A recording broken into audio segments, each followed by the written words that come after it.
tarde. Que Deus em Cristo possa continuar nos abençoando.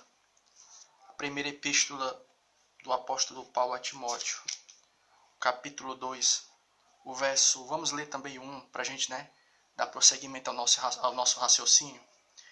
Admoesto-te, pois, antes de tudo, que se façam deprecações, orações, intercessões e ações de graças por todos os homens, pelos reis e por todos os que estão em eminência, para que tenhamos uma vida quieta e sossegada, e em toda piedade e honestidade. Primeira epístola de Paulo a Timóteo, o capítulo 2, o verso 1 e o verso 2.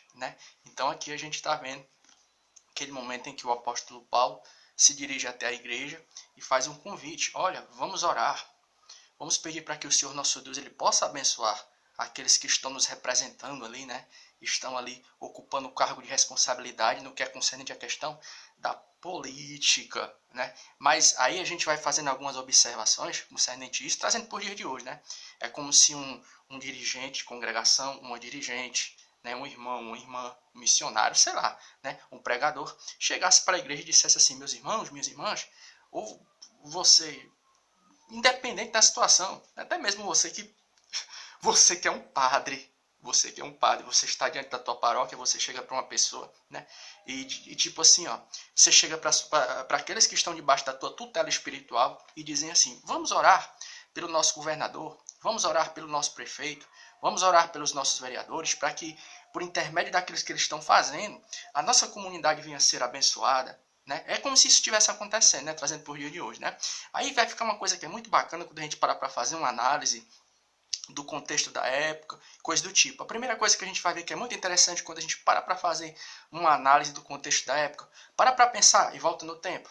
Em questão de autoridade, quem era a bola da vez que estava ditando as normas ali, naquele contexto em que o apóstolo Paulo estava inserido? Era o chamado Império Romano, E para pensar que o império que mais perseguiu a igreja naquele período da igreja primitiva, sem dúvida nenhuma, foi o Império Romano. E segundo o contexto também nos diz, o cabra, que estava ali encabeçando o Império Romano na época, era a pessoa de Nero, o mesmo Nero que mandou decapitar a cabeça de Paulo, cortar a cabeça de Paulo. Então, para pensar, você chegar assim para as pessoas que estão debaixo da tua tutela espiritual e convidar eles a orar por aqueles que estão te perseguindo. Já parou para pensar como é interessante isso? Porque Paulo estava pedindo para a igreja orar por aqueles que estavam perseguindo ele, porque quem que estava exercendo autoridade na época? Era o Império Romano. Então é como se hoje, vamos fazer as coisas de uma maneira bem amistosa, Alguém que está exercendo uma função de autoridade eclesiástica, seja um padre, seja um pastor, seja uma líder, chegando ali para aqueles que estão debaixo da sua tutela espiritual e dizendo: olha, eles estão nos perseguindo, mas vamos fazer o seguinte, vamos orar por eles. Olha para tu ver como é que é interessante, Olha aí, para tu ver como é impactante isso. Paulo chamando a igreja para orar por aqueles que estavam o quê? Que estavam encabeçando as autoridades políticas na época, mesmo sabendo que esses aí estavam perseguindo a igreja. Aí vai acontecer uma coisa que é muito interessante, porque na outra reflexão a gente tinha falado a respeito dessa questão de não ter base bíblica para a gente orar contra a vida de alguém. Então a gente vai estar vendo isso, porque o próprio apóstolo Paulo e a igreja tinham razões, para fazer aquela oração de tipo assim: Senhor, risca do mapa essa galera que está aí. Não, foi o que ele disse: ore por eles de que maneira? Para Deus abençoar. Até porque Paulo entendia, lá em Romanos capítulo 13, vamos lá para Romanos capítulo 13, Paulo entende uma coisa. Romanos capítulo 13 vai dizendo uma coisa que é muito interessante. Olha o que é que Paulo entendia. Romanos capítulo 13 vai dizer o seguinte: toda alma esteja sujeita às autoridades superiores, porque não há autoridade que não venha de Deus, e as autoridades que há foram ordenadas por Deus. Romanos capítulo 13. Então, mesmo debaixo de toda aquela dificuldade que o Império Romano estava trazendo para a igreja, Paulo ainda disse assim para a igreja: vamos orar por eles. Então, trazendo por dia de hoje, a gente pode trazer isso como exemplo para a gente. Se Paulo, naqueles dias debaixo de perseguição, pediu para que Deus viesse abençoar aquela galera que estava na frente ali do chamado Império Romano, quanto mais eu e você, que não estamos debaixo daquele contexto, Porque até então a gente não está vendo pessoas sendo crucificadas pela fé ou coisa do tipo nos dias de hoje. Então isso é mais um motivo para a gente orar, para que Deus ele venha abençoar essas pessoas, que estão lá em iminência. Mas por quê? É porque Paulo vai dizer uma coisa: por que a gente tem que orar?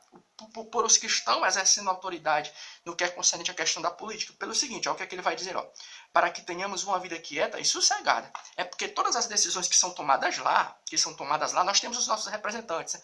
Presidente, governador, prefeito, vereador, né? Então por que a gente tem que orar por essas pessoas? Por quê? Porque as decisões que são tomadas lá, querendo ou não, vem influenciar a vida da igreja. É ou não é? Tu já parou para pensar se Deus nos guarde?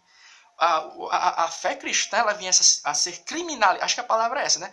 Viesse a ser criminalizada em que sentido, né? As pessoas passassem, as autoridades, não estamos dizendo que isso vai acontecer não, mas tu já parou para pensar, né? Se a gente vivesse em um contexto em que as autoridades políticas viessem a colocar uma lei, tipo, colocando a fé cristã como sendo, tipo, uma coisa, como se fosse um tipo de crime, né? E viesse a, sei lá, fechar congregações e coisa do tipo, né? Já parou para pensar? Então por que a gente tem que orar por aqueles que estão lá na frente? Por quê? Porque as decisões que são tomadas lá vêm a influenciar a vida da igreja, a vida de você, meu amigo aí.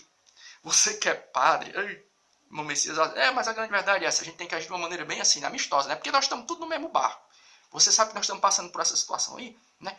Você entende? Estamos todos no mesmo barco nessa situação, né? Então o que acontece? Nós temos que orar por essas pessoas, por quê? Porque, querendo ou não, as decisões que são tomadas lá, vêm influenciar a vida do cristão e da cristã aqui. Né? Uma decisão que é tomada lá vem a influenciar na nossa vida aqui. Há outra coisa que é interessante. Por que nós temos que orar por aqueles que estão em eminência lá na frente? Quando você vai para Daniel, capítulo 10, 13, vamos lá para Daniel, capítulo 10, 13. Mais outra razão para a gente orar por aqueles que estão em eminência. Daniel, capítulo 10, 13. Daniel, capítulo 10, 13, vai dizer o seguinte, ó. Mas o príncipe do reino da Pérsia se pôs defronte de mim 21 dias, e eis que Miguel, um dos primeiros príncipes, veio para ajudar-me, e eu fiquei ali com os reis da Pérsia. Olha aí, ó, Daniel capítulo 10, verso 13. A Bíblia nos diz que o profeta Daniel estava orando, e quando ele estava orando, Deus envia uma resposta pelo anjo. E uma entidade chamada príncipe da Pérsia se meteu no meio e não deixou com que o anjo viesse a entregar a resposta da oração de Daniel. E as escrituras nos dizem que o anjo teve que voltar e depois voltou com um reforço para que ele pudesse passar pelo príncipe da Pérsia. Mas que era o príncipe da Pérsia? O príncipe da Pérsia, a gente entende, aqui em Romanos capítulo 10, verso 13, era um tipo de era uma entidade diabólica, porque naquele momento da história, né, a Pérsia, ela adorava aquelas chamadas divindades. E uma dessas divindades, que era o príncipe da Pérsia, era um demônio. Né? E o que isso tem a ver com essa situação da gente estar orando por aqueles que estão em eminência? É porque nós entendemos que essas potestades que a gente chama, né, essas entidades espirituais, que muitas vezes trazem prejuízo à vida espiritual da igreja, elas também estão o quê? Estão incutidas no meio da política.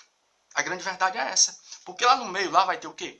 Vai ter pessoas neutras, cristãos e cristãs, e pessoas que, infelizmente, invocam outros tipos de divindade. Ou querendo ou não, de uma maneira, a gente está falando de uma maneira aqui bem amistosa, né? Ou querendo ou não, existem entidades diabólicas que também estão ali perambulando por aquele meio. Vamos lá para Romanos, para Apocalipse, capítulo 2, verso 13. Apocalipse 2, verso 13. Apocalipse 2, verso 13, né? Apocalipse 2, verso 13 vai dizer o seguinte, ó. Eu sei as tuas obras e onde habitas, que é onde está o trono de Satanás, e retém o meu nome e não negaste a minha fé. Olha aí, ó. Apocalipse capítulo 2, verso 13. Carta à igreja de Pérgamo. A cidade de Pérgamo, ela estava situada em um ambiente onde havia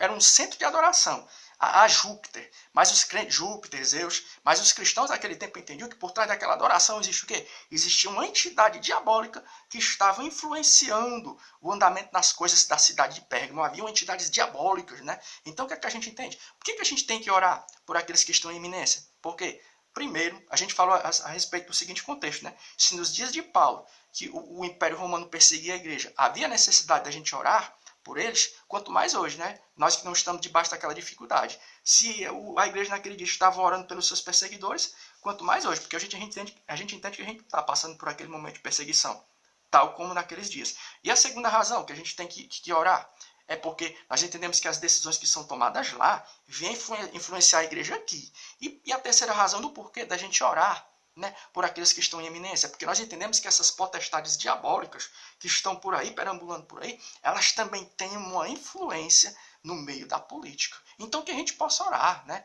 Você aí, a gente possa orar para que Deus ele venha abençoar aqueles que estão em eminência, para que nós possamos, e Deus continue a fazer do nosso país um país abençoado, onde a gente tem essa liberdade. Porque tu já parou para pensar? Existem pessoas, já são 10 minutos, a gente não queria passar 10 minutos não. Existem pessoas que, por exemplo, assim, eu não quero mais votar não.